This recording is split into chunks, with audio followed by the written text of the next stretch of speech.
Star Wars. It doesn't go with the video. Yo, this video was cut short due to time constraints. There are 2 cancelled games, as well as 3 spin-offs. I can always cover them in the future. In addition, I've added some scary bonus content.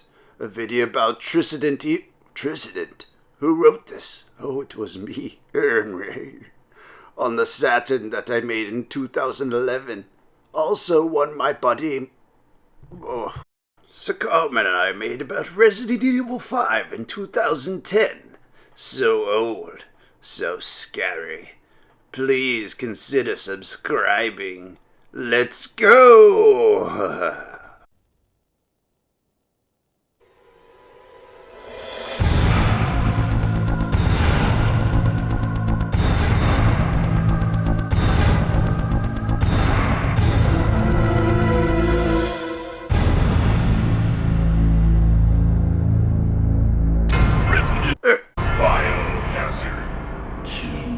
Resident Evil 2 began its development in 1996. The original version was around 80% complete before it was cancelled and the team started over. Director Hideki Kamiya agreed that this first attempt at Resident Evil 2 wasn't a very good horror game. Resident Evil 2 was rewritten by Noboru Sugimura. He was brought in to consult but ended up writing the story himself. While all of the game's characters were still used, their parts were either changed or they had their roles greatly reduced. In the case of some characters, they were just dropped from the game completely. Resident Evil 2 came out in 1998 and we got the game we all know and love. After it came out, I was wondering what happened to all the scenes they showed in early trailers. I popped in my PlayStation Underground disc that had an early trailer of Resident Evil 2. There was a lot in the trailer that wasn't in the game. It was so different it was unrecognizable. Well, over the years, many fans have been looking for a possible playable prototype of this Resident Evil 2. It even got its own name by fans, Resident Evil 1.5. It's rumored there are 3 known discs out there somewhere. One group of passionate fans was able to put in an offer for a 40% build. This group became known as Aegis and fixed what was here to make it playable and connect what content was here. This is the Magic Zombie Door mod. I've had the names playing on screen for those responsible for getting this out to Resident Evil fans. Since Elza was a one-cut, I played as her first. Both stories are very different. While we don't get an intro, later in Elza's story she said she was separated from Leon. It doesn't make a whole lot of sense since Leon's story starts on the roof and Elza's starts on the first floor of the police station. Also, the game was never finished, so it's possible Leon had more to his intro. In Elza's story, her motorcycle is crashed on the floor. Zombies are right outside the shutters. Now, it's possible to finish the game, just don't expect an ending. It's also possible to hit a game-breaking bug, so if you play this, save often. You'll have to use save states though. Instead of typewriters, phones and computers use to save. However, it says the save function isn't available in this preview. Same with the item boxes. Now, in both Leon's and Elza's scenarios, they get 2 companions. Elza meets John down in the jail, and later on she meets Cheryl Birkin. John's model is used as Robert Kendo, the gun shop owner.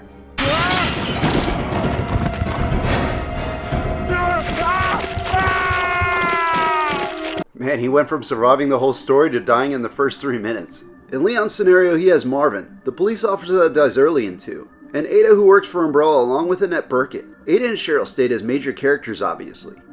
As we can see here, Ada already had her whole running away from Leon thing.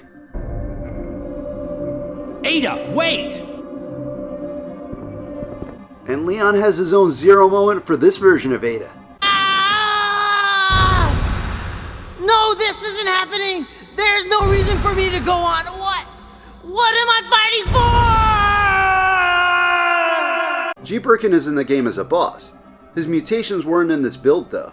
The game features the police station, the sewers, and the Umbrella Labs. I only encountered one unfinished room while playing. The police station itself is completely different. It has a more modern look than the retrofitted museum. The sewers have spiders and a couple of alligators. Then the Umbrella Labs have a lot that looks similar to the final game. Due to my own stupid mistake, I lost a lot of my Elza gameplay. That's why you're seeing so much Leon. There are plenty of zombies lurking around. These zombies are much harder here. It takes around 15 pistol shots to take one down, and 3 with the shotgun, in some cases 1 shot. There are also giant gorillas and ant-type monsters. A nice thing is that you can spawn items into your inventory by first pressing select over the spot and using the shoulder button to scroll through the items. I noticed a PlayStation memory card in there. They don't all work and will cause the game to crash, so once again save often. The game also has armor that changes the character's appearance. Resident Evil 1.5, the Magic Zombie Door, is something that really needs to be experienced by Resident Evil fans. A very cool piece of video game history. Just want to say a big thanks to the fans that made this possible.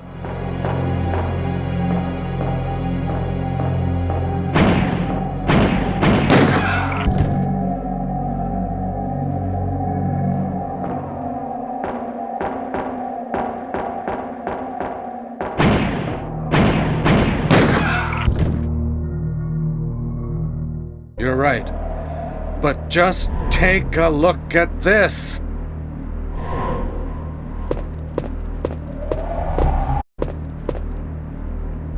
It's forest! Oh my god! The original Resident Evil was a massive hit that came out of nowhere. My personal first experience with the game was renting it from Hollywood Video. Resident Evil is the brainchild of producer Takuro Fujiwara, and it was directed by the legendary Shinji Mikami. Resident Evil was ported to multiple consoles over the years, including the Sega Saturn, which is my personal favorite. It's also one of my favorite pieces in my collection. Anyway, yeah, the game received a director's cut on the PS1 because of the huge delay in Resident Evil 2's development. Yeah, we just talked about that. The game received a PC port much later in 2006, or received a port on the DS as Resident Evil Deadly Silence. Geez, that title always reminded me of Silent but Deadly. But back on track. There was another port in the works. This one was for the Game Boy Color. The Game Boy Color port was being developed by HotGen and was scheduled for a late 1999 release. This, however, never happened and the game was cancelled. The game was around 90% complete at the time of cancellation. That's not the end of the story though. In 2012, someone who decided to remain anonymous claimed to have an EPROM for the cartridge. He wanted $2,000 to leak it, a goal that was met by fans. I gotta say a massive thanks to everyone that made this playable prototype a reality. It's out there for all Resident Evil fans to experience. So how's the port? It's not the worst thing I've ever played. This is rough for sure, but it's Resident Evil on the Game Boy Color. It's pretty much a spot-on recreation. I was thinking of a demake as I was playing. Even the cutscenes are spot on. This is in debug mode, that's what the numbers and letters are. Because the events and item locations are the same, and the pre-rendered backgrounds are close, I was somewhat entertained. Definitely more fun than I thought it would be. The guns that work all have infinite ammo from what I saw. I couldn't equip the grenade launcher. Zombies take 6 shots with the Beretta and 3 from the shotgun. Also, while combine was on the menu, I couldn't combine herbs. Finding the right angle to shoot can be a little troublesome. It's weird how the zombies drop to their knees when they die. Both stories for Chris and Jill are here. You really have to know what to do though. Doors don't tell you if they're locked or what key you need to open them. They just don't do anything. I honestly thought they weren't finished at first. This isn't a finished product though. What's here though is amazing. Not the game, but what it is. To get Resident Evil so close to the PS1 original on the Game Boy Color is what's amazing. The doors and stairs are in here too. The developers at HotGen really did some good work here. I don't think with the limitations of the Game Boy Color that this game would have gotten any better than what's already here though. Yeah, a lot of it will work better like what I said about the doors earlier, but gameplay wise it's doubtful it will get much better. But hey, if you're curious, give it a try.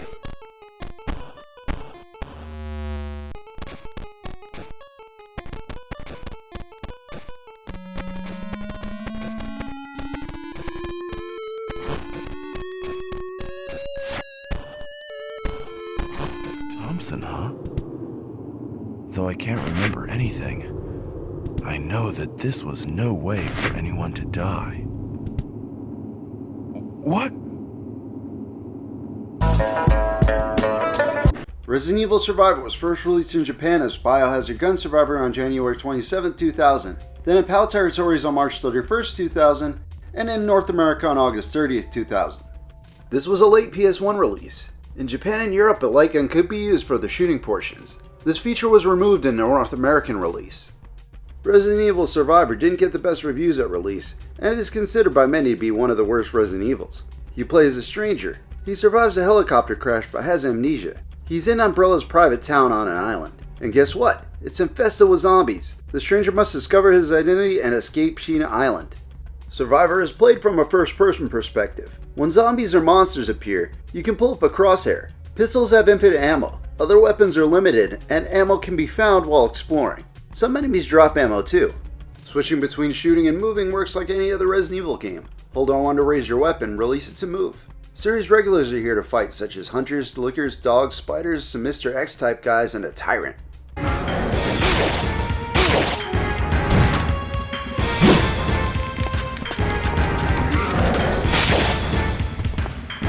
There are other types of enemies too, a couple. Shooting and avoiding damage is a real problem. Also, there's no way to reload without using the menu or firing until you run out and have to reload.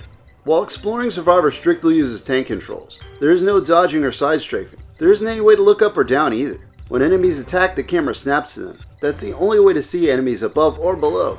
Now here's the thing. I never played this game before capturing it for this video. The alpha reviews it received at launch steered me away from it. Anytime I've seen a video or something, whoever hates it. I wouldn't say it's a great game, but I had some fun on this playthrough.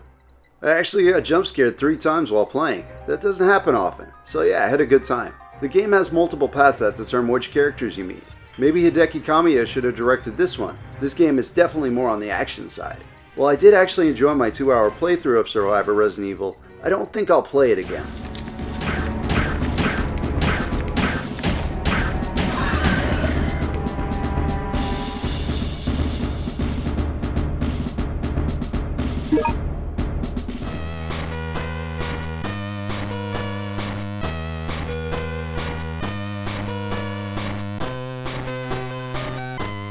Just take a look at this.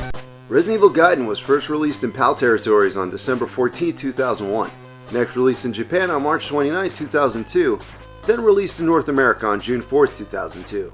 Alright, this is a side story starring Barry Burton and Leon Kennedy. Leon has gone missing and Barry has been sent to find him. Barry is dropped off on a cruise ship full of, you guessed it, zombies.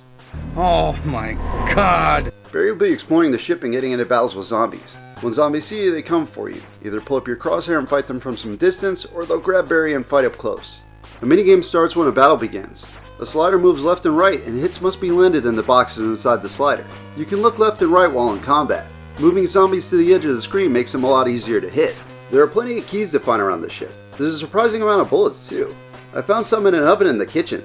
There are also other equipable weapons, just like other games in the series. Honestly, I just did not care for this game at all. This is the other game I talked about earlier that's considered the worst in the series. The game's box is the coolest thing about it. Barry doesn't have any funny cheesy lines, so it just seems like another character. Jill Sandwich. I played this as long as I could bear. I turned it off and I'll most likely never play it again.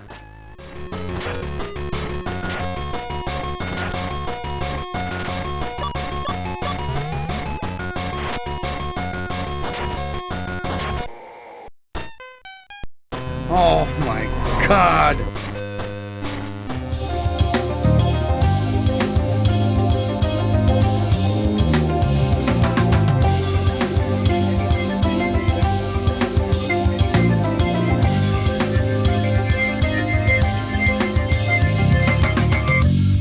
Resident Evil Dead Aim was first released in Japan as Gun Survivor 4 Biohazard Heroes Never Die on February 13, 2003. Next released in North America on June 17, 2003, then released in PAL territories on July 11, 2003.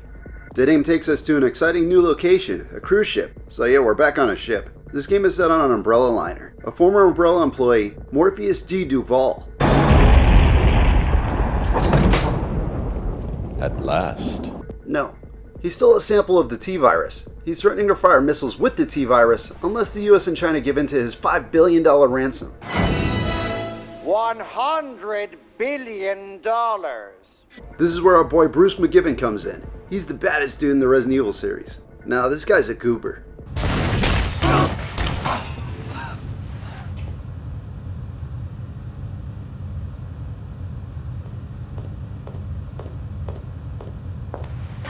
Should have left by now.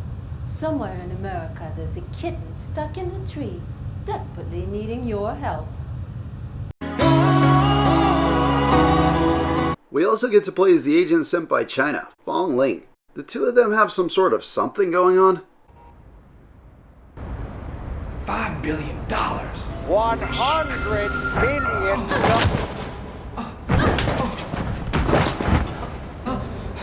Looks like we're in the same business.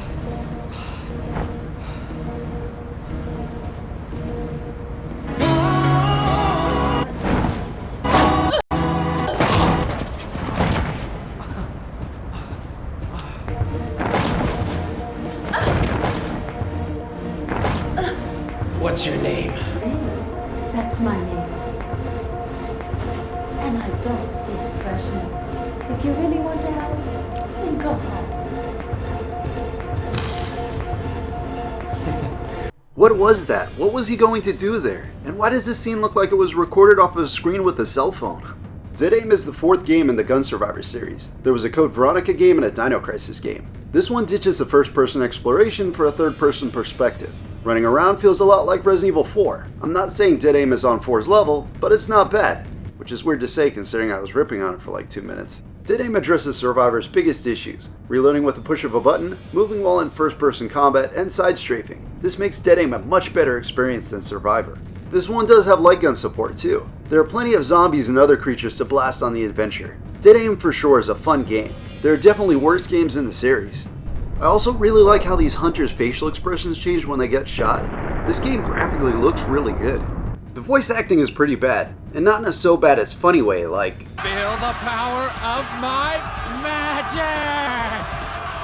To protect the life cycle, I have made a creature to rule over mankind.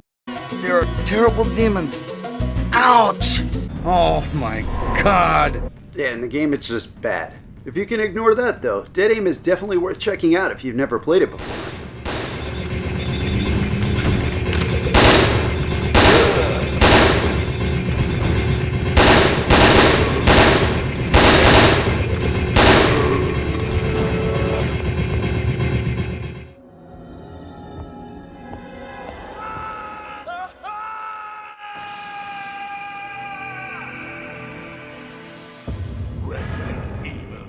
Yow! What's going on, people? Today I want to talk to you guys about the Resident Evil battle game.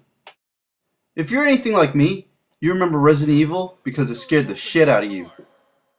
Whether it was that first scene showing a zombie, or that part where the dog jumped out of the window. The thing was, the game was scary, but for some reason, you wanted to keep playing. Alright, let's get to the point. Just about everyone I know played Resident Evil on the PS1. Not a lot of people knew, including myself, that this game was ported to the Sega Saturn. Well, I just finished playing through the Saturn version, and not only is the game still fun, but the Sega Saturn version kicks ass. But, what is the reason that the Sega Saturn version is superior to the PlayStation version? Two things: the battle game and Zombie Wesker. Wouldn't it have been cool if you could have unlocked Zombie Wesker for the story mode? Stop, don't open that door. Brains. Alright, let's get back on track. I want to talk about the battle game. The battle game is pretty similar to the Mercenaries mode that showed up in the later Resident Evil games. It takes place in the Mysterious Zone, which looks exactly like the mansion.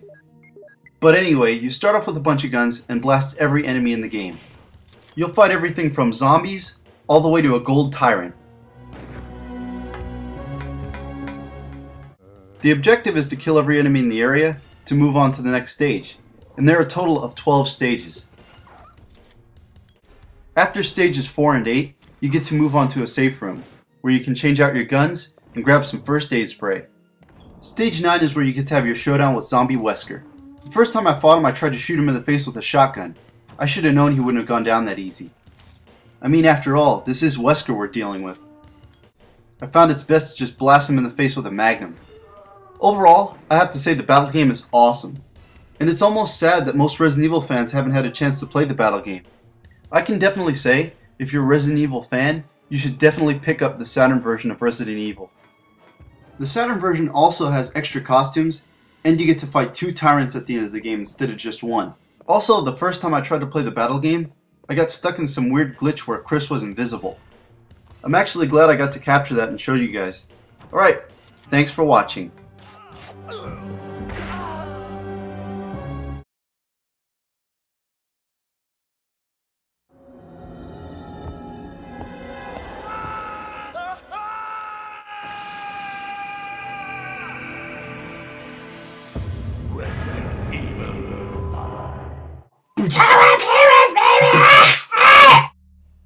Hello, welcome back to Co-op Heroes. We're here to talk to you about Resident Evil 5. The game takes place in Africa, and it has some amazing looking visuals, amazing character details, and some great looking hair effects and stuff like that. So now we'll introduce you to 2 characters throughout this game, Chris Redfield and Sheva Alomar. The expansions for the game feature 2 other characters, Josh and Jill. Throughout the history of Resident Evil, you fought zombies, but starting with Resident Evil 4, you fought Los Plagas, which are parasites that turn people into violent followers. The villains in Resident Evil 5 unleash these parasites onto Africa, and these will be your main enemies throughout the game. And there's tons and tons and tons of them to take out, because tons of them have been infected by parasites. Everything is infected, even chickens. Yes, they Check must this have out. got parasites in their chicken feed. Bastards. Oh, as in every game, there's always a melee. Boom. Shoot them in the leg, the knees, they'll go down. Just go over there and push the button. In Resident Evil 5, you'll be going to more than just shanty towns. You'll get to go to caves and marshlands and other stuff like that. Other than my genies, there are plenty of other enemy types, such as these spider things, which are pretty beastie. Raid can't stop them, but shotguns can. Blah! In addition to those spiders and normal Majinis, you get to fight these armored Majinis with guns and stun rod. The Resident Evil series has always been in the survivor horror genre, but Resident Evil 5 is an action game. That doesn't stop them, however, from trying to make some scary scenes in the game, but ultimately they fail and there's nothing scary about this game at all. Resident Evil 5 is split into chapters. In case you make a mistake, do something wrong, you can go back and replay the chapter again. The game offers a pretty big variety of weapons, such as pistol, shotguns, magnum, sniper rifle, which are all upgradable, in addition to a rocket launcher, a grenade launcher, and an assortment of different kinds of hand grenades, and including a hand knife. The game has some pretty cool and very large bosses, including this one, which we like to call the Bumbleback. Going to stick you, Zing Zing. Bzz. With a fully upgraded weapon, this Bat Zinger is no longer A threat alive at all. But the bosses usually aren't that easy. Even this one with a pretty upgraded weapon was still kind of a pain unless you blast it with a rocket launcher. And these bosses are huge. Making a comeback from Resident Evil 4, you have the quick time events. These little quick events are things you have to get right, otherwise you will die. In co-op mode, you have to get the timing right. Otherwise, you and your partner will suffer the consequence together with death.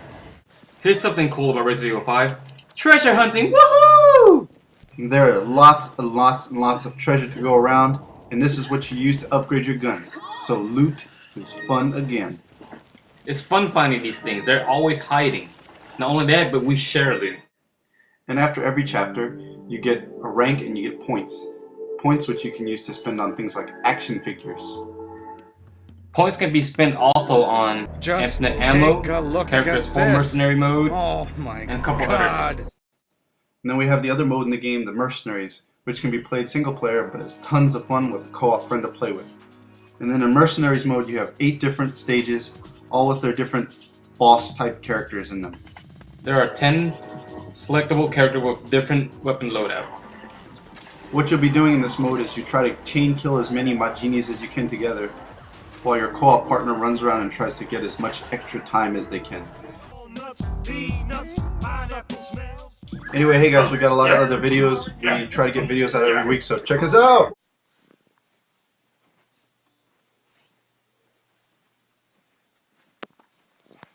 Ah!